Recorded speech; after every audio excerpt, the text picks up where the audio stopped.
என்றது கனா காணும் ஒன்று அதன் கண்கள் என்றது காதல் என்ற பேச்சு.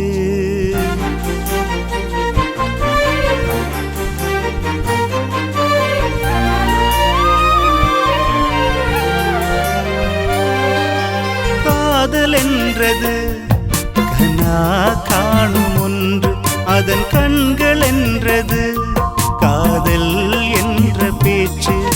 கடிதம் போட்ட நானும் அதை படித்து முடித்த நீயும் முடிவெடுத்த நானும் அதை தீர்ப்பு கொண்ட நீயும்.